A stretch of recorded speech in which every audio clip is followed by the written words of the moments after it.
नमस्कार दोस्तों, मैं डॉक्टर अमन पांडे अपने यूट्यूब चैनल डॉक्टर अमन होम्योपैथी में आप सबका हार्दिक स्वागत करती हूँ।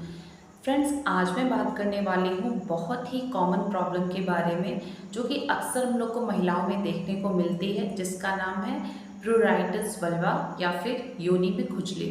फ्रेंड्स, आज मैं पूरी वीडियो में डिटेल में इसी के बारे में बात करने वाली हूँ कि योनि में खुजली क्या होती है, यानी कैसे होती है, इसके कारण क्या क्या होते हैं, इसके लक्षण क्या क्या होते हैं, इससे हम लोग बचाव कैसे कर सकते हैं और इसके बहुत ही इफ़ेक्टिव होम्योपैथिक ट्रीटमेंट के बारे में डिटेल में बात करती हुई हूँ।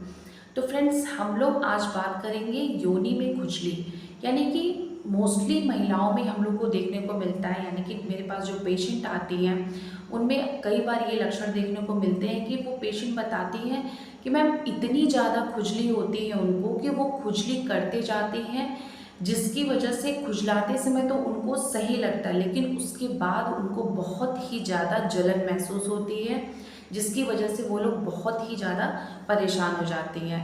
फ्रेंड्स, यूरिन पास करते समय भी उनको बहुत ही ज़्यादा दर्द का सामना करना पड़ता है, जिसकी वजह से बहुत सारी दिक्कतें उनको आती हैं। तो फ्रेंड्स, योनि की जो खुजली यानी प्रूराइटिस वल्वा है, ये आजकल बहुत ही ज़्यादा हम लोग को देखने को मिल रहा है। तो फ्रेंड्स, चलिए बात करते हैं कि योनि में खुजली के कारण क्या क्या हो सकते हैं। तो फ्रेंड्स, सबसे पहला कारण तो आता है कि इसकी हम लोग हाइजीन अगर मेंटेन नहीं करते हैं तो उसकी वजह से योनि में खुजली होने लगती है। हाइजीन मीन्स क्या हम लोग कर सकते हैं कि अंडर गारमेंट्स जो होता है, अगर आप डेली वॉश नहीं करते हैं उसकी वजह से हो सकता है। अंडर गारमेंट्स अगर बहुत अच्छे से अगर सूखे हुए नहीं हैं, प्रॉपरली ड्राई नहीं हुए हैं और अगर आप उसको पहनते हैं तो उसकी वजह से फंगल इन्फेक्शन बहुत ज़्यादा हो सकता है।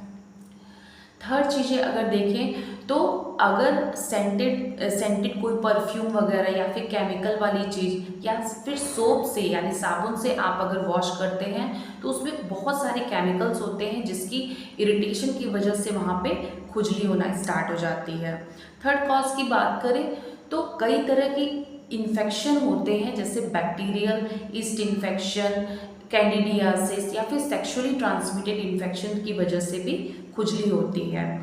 फोर्थ कॉज की बात करें फ्रेंड्स, तो इसमें हम लोग बहुत ज़्यादा देखने को मिलता है कि मेनोपॉजल स्टेज यानी कि माहवारी जब बंद होने वाली रहती है महिलाओं में, तो वहाँ पे एस्ट्रोजन की जब कमी हो जाती है और विजाइना में ड्राइनेस आ जाती है, उसकी वजह से भी हम लोग को खुजली देखने को मिलती है। और मोस्टली फ्रेंड्स, जो महिलाएं होती हैं वो इन बातों को बताने से कतराती हैं, लेकिन उनको ये चीज़ें खुल के बतानी चाहिए और इसका प्रॉपर ट्रीटमेंट ज़रूर लेना चाहिए, नहीं तो इसकी वजह से बहुत ज़्यादा उनको दिक्कतें होती हैं। अब फ्रेंड्स, इसके लक्षण की बात करें तो लक्षण जैसा कि हम लोग को समझ में ही आ रहा है कि बहुत ही ज़्यादा उसको खुजली होती है, वहाँ पे जलन होती है, बहुत बार पानी जैसा भी वहाँ पे निकलने लगता है और दर्द भी साथ साथ होता है। तो ये सारे लक्षण हम लोग को मोस्टली प्रूराइटिस वल्वा में देखने को मिलते हैं।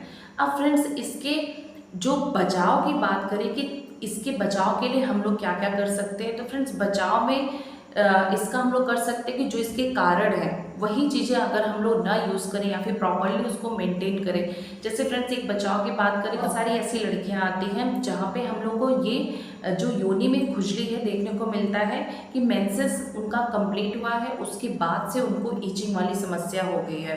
तो फ्रेंड्स, यहाँ पे कहीं ना कहीं हम लोग को देखने को मिलता है कि प्रोलॉन्ग टाइम तक अगर उन्होंने पैड वगैरह यूज़ किया है उसकी वजह से भी विजाइनल ईचिंग स्टार्ट हो जाती है। तो फ्रेंड्स, ये सारी चीज़ें अवॉइड करनी है बिल्कुल। अगर बहुत ज़्यादा आपको ब्लीडिंग होती है तो पैड वगैरह प्रॉपर टाइम पे आप चेंज करिए।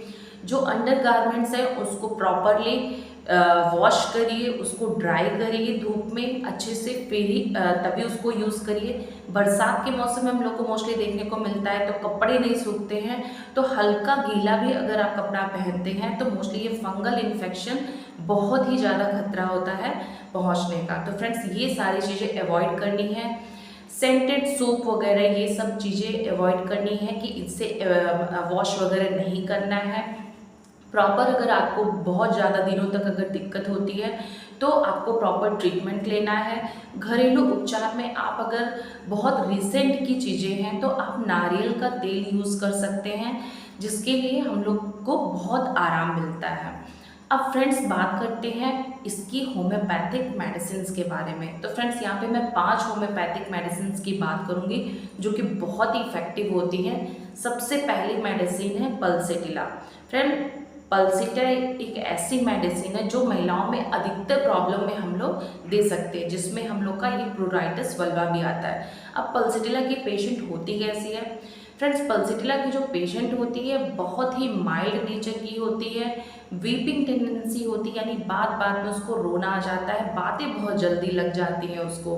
अगर उसके जेनाइटल एरिया की बात करें तो उसका स्कैंटी मेंस्ट्रुएशन भी हो सकता है और प्रोफ्यूज भी हो सकता है, लेकिन इसमें मोस्टली हमको डिलेड पीरियड देखने को मिलता है कि बाद पीरियड देखने को मिलता है। और साथ में इसका मिल्की डिस्चार्ज होता है। अगर ल्यूकोरिया की भी प्रॉब्लम बनी हुई है तो उसमें मिल्की डिस्चार्ज अगर हम लोग को देखने को मिलता है, साथ ही साथ उसको योनि में खुजली भी अगर रहती है, तो हम लोग पल्सेटिला की 30 पोटेंसी 5-5 वो सुबह दोपहर शाम देते हैं, तो बहुत ही अच्छे रिजल्ट देखने को मिलते हैं। अब फ्रेंड्स बात करते हैं सेकेंड मेडिसिन की, जो कि बहुत ही इफेक्टिव होती है और हमेशा महिलाओं में हम लोग सबसे नंबर 1 पे इसको यूज़ करते हैं मोस्टली कंडीशन में, जिसका नाम है सीपिया।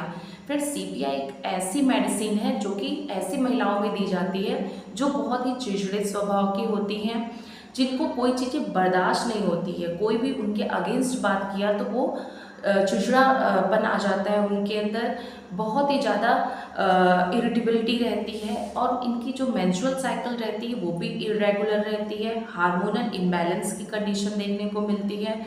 प्लूराइटिस वल्वा इसमें देखने को मिलता है, यानी योनि में खुजली भी पेशेंट को देखने को मिलती है। मेनोपॉजल स्टेज में ड्राइनेस की वजह से इसको खुजली होती है। तो फ्रेंड्स, अगर ऐसे पेशेंट हम लोग को देखने को मिलती है तो सीपिया की 30 पोटेंसी हम लोग 5-5 बुध पेशेंट को देते हैं, तो बहुत ही अच्छे रिजल्ट देखने को मिलता है। फ्रेंड्स, थर्ड मेडिसिन की बात करें तो क्रियोजोट बहुत इफेक्टिव मेडिसिन होती है, जहाँ पे पेशेंट का जो पीरियड होता है बहुत ही ज़्यादा प्रोफ्यूज होता है, मोस्टली रात के समय होता है, और इसका जो डिस्चार्ज होता है तब पेशेंट को आराम मिलता है। और इसका जो ईचिंग भी होती है और जलन भी वहाँ पे रहती है। तो फ्रेंड्स, अगर ये सारे लक्षण हम लोग को देखने को मिलते हैं तो क्रियोजोट की 30 पोटेंसी 5-5 बुध हम लोग सुबह दोपहर शाम देते हैं, तो बहुत ही अच्छे रिजल्ट देखने को मिलते हैं। फोर्थ मेडिसिन की बात करें तो बहुत इफेक्टिव मेडिसिन होती है इसके लिए कैलकेरिया कार्ब।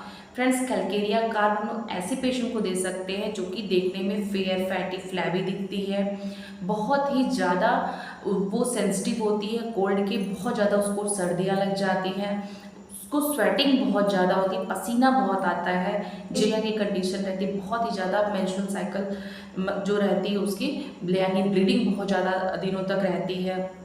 स्वेटिंग की वजह से, पसीने की वजह से वहाँ पे वेजाइनल ईचिंग अगर हम लोग को देखने को मिलती है, तो फ्रेंड्स हम लोग कैलकेरिया कार्ब की 30 पोटेंसी 5-5 वो सुबह दोपहर शाम देते हैं, तो बहुत ही अच्छे रिजल्ट देखने को मिलते हैं।